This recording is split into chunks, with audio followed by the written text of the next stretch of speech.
Exercise 2 deals with just an overview of looking at the various organ systems of the human body. There are 11 organ systems, so we're just going to briefly go over them, what their function is, what the major organs are. Throughout the semester, then we are going to look at them in obviously much more detail, but this is just a quick overview. The integumentary system. This is what most of you know as your skin. The skin is the major organ. It also includes different epidermal and dermal regions.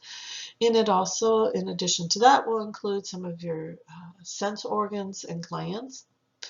The function of the integumentary system is to provide protection and helps act as a barrier between your internal environment, if you will, what's inside of you versus the external environment.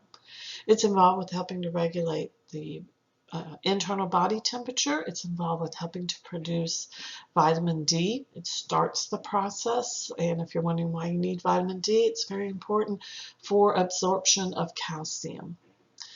It's involved with excretion of salts and urea, and it's also involved in helping to keep you hydrated. So it's preventing you from getting dehydrated. The skeletal system.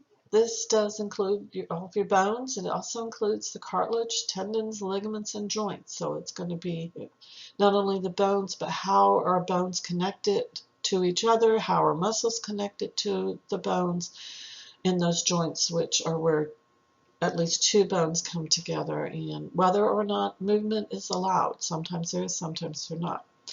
The function of the skeletal system, the main thing is for support and protection. It also provides an attachment point for muscles and then acts as a lever for allowing when the muscles contract, you have movement. Well, those muscles have to be attached to something. And one thing that a lot of people don't think about is that the skeletal system is also playing a huge role in formation of blood. Your muscular system, this obviously is going to include your muscles. Usually what we are talking about here are your skeletal muscles, so those that are attached to the skeleton and have voluntary control over.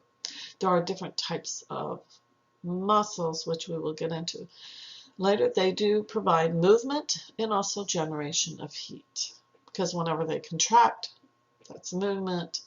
Whenever you have movement, that generates friction and it generates heat. So it is also involved with generation of heat, which can help maintain your internal body temperature.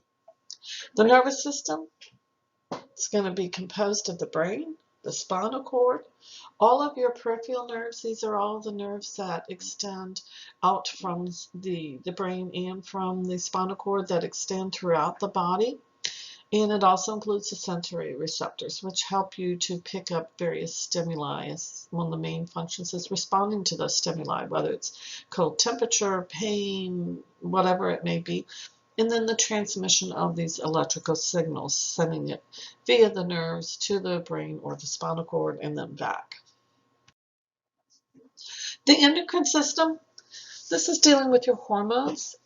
Your nervous system is considered a communication system. With the nervous system, you respond to a stimulus. The response is very, very fast, but very short-lived.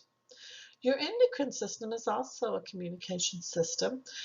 It differs from the nervous system in that it's a little bit slower to get activated, to respond to the stimulus, but the response is going to be typically much longer than what you would see with the nervous system. So they both have their benefits.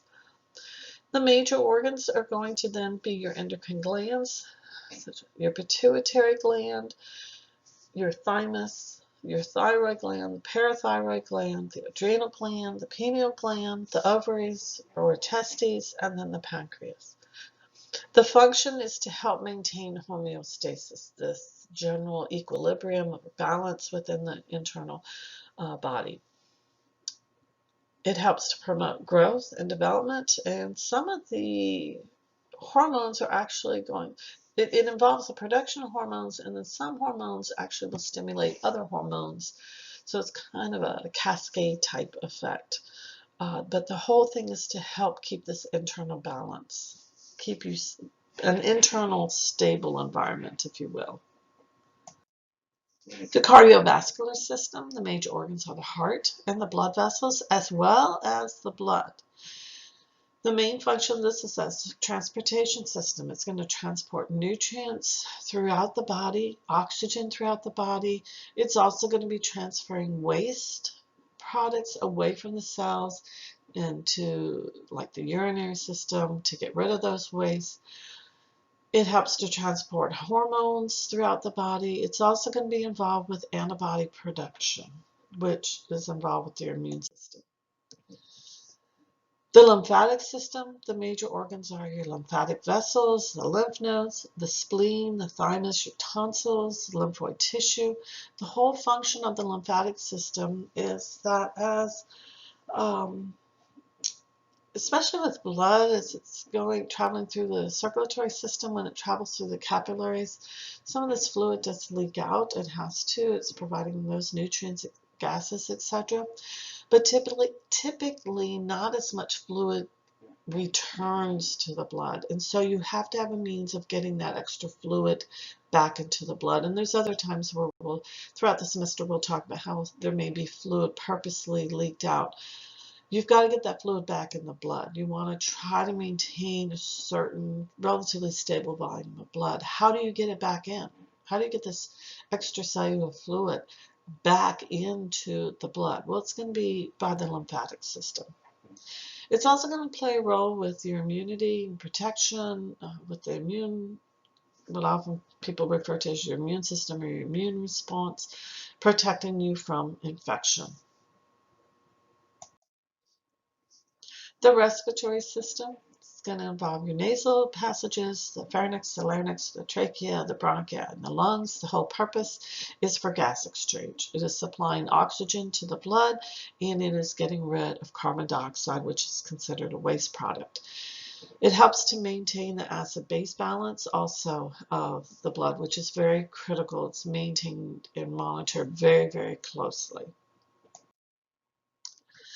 The digestive system includes your oral cavity, or the mouth, the esophagus, your stomach, small intestines, large intestines, and then what we call accessory structures. There are several of these. This one includes things like your teeth, salivary glands, the liver, the pancreas. You'll notice that some organs or accessory structures may play a role in multiple systems. So like the pancreas does produce some hormones, so it's considered endocrine, but it also is an accessory structure to the digestive system. So a lot of them have multiple roles. The function for the digestive system is to break down those nutrients. All that wonderful food that you've been eating, you need to get the sugar from it, you need to get the protein from it, you actually need to get the fats from it too, and break those wonderful chocolate-covered donut that you ate. You need to break that down and absorb those nutrients into the blood. And then you need to remove any of the solid waste. The urinary system is going to involve your kidneys, your ureters, the bladder, and the urethra. The function is to remove waste products such as urea, such as ammonia. It also plays a huge role in maintaining the acid-base balance in the blood, along with the respiratory system. The urinary system is going to assist with that. It's also going to help to maintain proper homeostasis or balance of your electrolytes, like your sodium, your potassium, calcium levels. And it is a very big player in the maintenance of your water balance, trying to help keep you hydrated and prevent dehydration. What happens is the urinary system is going to adjust how much urine is produced and then excrete it from the body depending on what is going on in the body, and it changes from moment to moment. The reproductive system, the major organs in the male is going to be the testes, prostate gland, the scrotum, penis, duct system.